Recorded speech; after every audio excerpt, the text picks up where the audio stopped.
그는 책형을 받아야 하고 다른 장졸들은 모두 죄가 없다. 왜냐하면 그 사람은 원래 거칠고 사나운 하나의 무지한 위인으로서 당초 이순신과 공로 다툼을 하면서 백방으로 상대를 모함하여 결국 이순신을 몰아내고 자신이 그 자리에 앉았기 때문이다.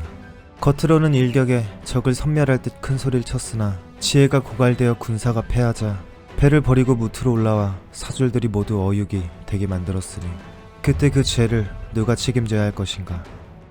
일본군이 쳐들어온 임진왜란에서 수많은 사상자를 기적적으로 만들어낸 사나이. 초월적인 능력으로 조선을 구한 이순신을 본 신이 밸런스를 맞추기 위해 조선에 보낸 이가 아닌가 의심을 불러일으킨 사나이. 임금 선조의 총애를 한몸에 받아 그 어떠한 삽질에도 이순신 건율과 함께 선무공신 1등으로 책록된 지상 최강의 사나이 원균의 이야기.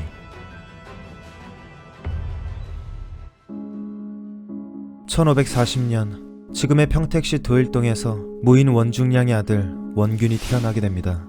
그리고 시간이 지나 그는 묵과시험에 도전해 아버지처럼 멋진 무인이 되는 걸 꿈꿨죠.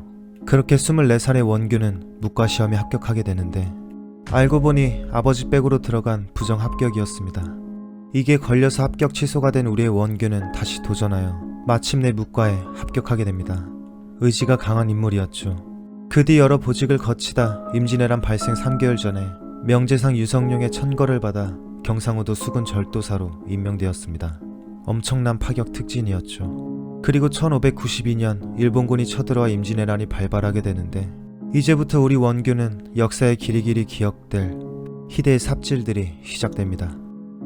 일본군의 조선 공격이 시작되고 왜군의 배를 처음 접하니까 부산의 바다를 책임지는 우리의 원균이었습니다. 왜군을 보자마자 곧바로 그는 생각했죠. 내가 타고 도망갈 배 한 척을 빼곤 모두 불태워라. 유감스럽게도 심각하게 겁에 질려버린 지휘관 원균은 수군 최강의 전력인 조선 함대 판옥선을 자기 멋대로 불태워 없애버리고 군대가 해산됩니다. 본인이 타고 도망갈 배 한 척 빼고. 시작부터 살벌한 그의 첫 삽질이었죠. 아예 육지로 달아나 지구 끝까지 도망가려 했지만 부하 이윤용이 만류하게 됩니다. 그렇게 도망가는 것은 국가에 대한 배신입니다. 이순신 장군이 이끄는 전라수군과 힘을 합쳐 왜군을 무찔러야 합니다. 이렇게 올바른 부하의 말을 다행히 그나마라도 들은 원균은 일단 조정에 본인 함대를 싸그리 전멸시킨 얘긴 빼고 이순신과 함께 싸우겠다 보고를 올립니다. 물론 이순신의 부하들은 원균이 마음에 들지 않아 반대했지만 이순신은 함께 적을 물리쳐야 한다며 딸랑 한 척을 가져온 원균을 합류시키게 되죠. 그렇게 임진왜란의 첫 번째 해전인 옥포해전이 발생하게 되는데 이순신 함대가 열심히 적함들을 다 깨부수고 있을 때 원균은 뒤에서 활을 쏟아 이순신 부하를 맞추기도 했지만 어쨌든 옥포해전은 이순신 함대의 완전한 승리로 장식하게 됩니다. 그래도 우리의 원균은 굴하지 않았습니다. 우리가 함께해서 승리했으니 같이 장기를 올립시다. 누가 보면 본인이 다 때려잡은 것 마냥 오히려 당당했죠.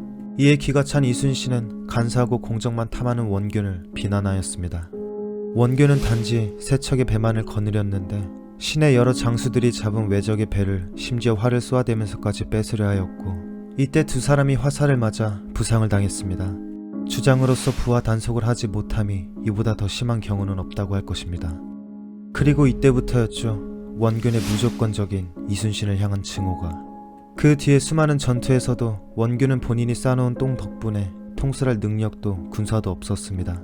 그래서 그는 왕의 신임을 받기 위해 머리를 굴리게 되는데 당시 전쟁에서 적의 잘린 머리로 공을 평가하였습니다. 이걸 바로 수급이라 하죠. 능력이 조금 부족한 우리의 원균은 이 수급으로 임금과 조정 대신들에게 신임을 받기로 결심하게 됩니다. 그래서 전투보단 적의 머리를 찾는 데 열중하게 되었죠. 한 번은 아무것도 모르는 조선 민간인들에게 일본군 복장을 입혀 배에 태워놓고는 그들을 죽이려다가 이순신에게 발각되기도 합니다. 이뿐만이 아닙니다. 일본의 포로로 잡혀갔던 조선인 여인과 어린 아이들이 조선으로 돌아오고 있었습니다. 이를 본 원균은 이때다 싶어서 모두 죽이게 됩니다. 배에 있는 사람들이 본인들은 조선 사람이라 외쳤으나 무시하고 목을 베었죠. 이처럼 정말 믿기지 않은 행동들을 펼치고 있었던 원균. 또한 이순신을 극도로 증오한 원균은 술을 마실 때마다 이순신은 겁쟁이라며 험담만 주구장창 늘어놓았습니다. 근데 이러한 이순신에 대한 모함과 일본군이건 조선인이건 닥치는 대로 머리를 줍는 짓은 꽤나 효과가 있었습니다. 원균이 보고 올린 머리의 수가 이순신보다 많을 정도였으니 조정 대신들과 임금 선조는 원균을 높이 평가하기도 했죠. 이에 한껏 신이 난 우리 원균의 만행과 삽질은 멈출 줄 모릅니다. 먹는 것을 좋아하고 여색을 그리도 밝혔던 원균은 언제나 어린 첩과 기생들에 둘러싸여 술을 부어 마시기 일쑤였습니다. 한 번은 충격적인 만행이 밝혀지게 되는데 자신 부하의 아내가 눈에 들어온 원균은 해선 안 될 생각을 하게 됩니다. 먼저 부하에게 심부름을 시킨 뒤 홀로 있는 부하 아내에게 다가갔습니다. 그리곤 비대한 체격으로 겁탈을 시도하기에 이릅니다. 미수에 그치긴 했지만 참혹한 상황이 아닐 수 없죠. 그래도 신은 정녕 공평했던 걸까요? 이러한 원균에게도 일생일대의 기회가 주어지게 되는데 전쟁이 소강 상태로 접어들었을 때 히데요시의 오른팔 가토가 부산에 상륙한다는 첩보를 듣게 됩니다. 이에 선조는 이순신에게 당장 출격하여 가토를 잡아오라 명령을 하였죠. 이 부산포 앞바다엔 이미 일본군들이 깔려 있었기에 굉장히 승산이 없는 싸움이었습니다. 그래도 왕의 명이기에 이순신은 출격하였지만 별 소득 없이 돌아왔죠. 이때 다른 건 다 못해도 정치질 하나만큼은 유독 잘했던 우리의 원균이 등장합니다. 아, 저였으면 바로 가서 다 때려잡았을 텐데 이순신은 겁쟁이라 못하네요. 이 말에 감명을 받은 선조는 이순신을 파직시키고 그를 대신해 원균을 삼도수군 통제사로 임명하게 됩니다. 그가 그토록 염원하던 바람이 이루어졌죠. 사실 그 어떤 일본군들도 당해내지 못한 이순신을 가만히 앉아 입으로 물리친 원균이 새삼 대단하게 느껴집니다. 그리고 이순신을 몰아낸 원균은 이렇게 말했답니다. 나는 이 직책에 오른 것이 영광스럽지 않고 오직 이순신에 대한 치욕을 씻게 된 것이 통쾌할 뿐입니다. 어쨌든 이렇게 해군 참모총장급 자리에 오른 원균은 그동안의 무능함은 잊고 호기롭게 유능한 지휘관이 되나 했더니 이제부터 본격적인 삽질 퍼레이드가 펼쳐지게 됩니다. 막상 근거 없는 허세로 그 자리에 앉게 되었는데 바다로 나가기를 주저하였습니다. 본인이 봐도 절대 승산이 없는 싸움이었기 때문이죠. 근데 이게 무슨 일인지 원균은 얼마 지나지 않아 첫 승전을 보고하게 됩니다. 그래서 무슨 일인가 보니 거제도에 나무를 하러 온 일본 일꾼들을 발견하게 됩니다. 당시는 서로 공격하지 않는 휴전 기간이었기에 그들에게 술과 음식을 제공하여 인심이 후한 대장부의 모습을 보였죠. 이에 감명을 받은 일본 일꾼들은 감사 인사를 한 뒤 배에 올라탔는데 원균은 이때다 싶어서 함대를 이끌고 뒤통수를 시게 후려치는 공격을 하게 됩니다. 이 결과로 일본인 47명을 섬멸하였죠. 참으로 대단한 우리의 원균. 근데 나중에 알게 된 더 대단한 사실은 조선함대 지휘관 조응도가 사망하게 되고 140여 명의 병력이 전멸하였으며 판옥선 한 척까지 빼앗겨버립니다. 고작 나무하는 일꾼들 47명 잡으려고 판옥선 한 척과 140명의 수군을 잇는 상상을 초월할 지휘관의 능력을 보였죠. 에라 모르겠다 생각한 원균은 그냥 술이나 퍼마시며 첩과 기생들이랑 행복한 나날을 보내고 있었습니다. 이에 답답한 조정에선 원균에게 압박을 넣었고 어쩔 수 없이 조선 함대를 이끌고 출전하였습니다. 그리곤 일본 수군이 공격하자 겁에 질려 도망을 쳤고 조선 함대 판옥선 20여 척을 잃게 되죠. 참고로 이순신은 판옥선을 단 한 척도 잃어본 적이 없었습니다. 나갔다 하면 별 소득 없이 시무룩해지는 원균. 이때 다시 일본 수송선을 발견한 원균은 드디어 공을 세울 수 있겠다 싶은 마음으로 무작정 쫓았습니다. 하지만 그냥 아무 생각 없이 쫓아서인지 결국 하루 종일 뺑뺑이만 치다 노젓는 병사들이 지쳐버렸고 그렇게 판옥선 12척이 해류에 떠내려가게 됩니다. 이 출전으로 판옥선 32척을 내주고 외선 10척을 박살내는 원균의 기적적인 성과에 조정은 당황스럽기 그지없었습니다. 이때 등장하는 구국의 명장 권율. 이순신 파직시킬 땐 자신이 나서서 일본군을 다 때려잡을 것처럼 말하더니 아무것도 못하는 원균이 답답했습니다.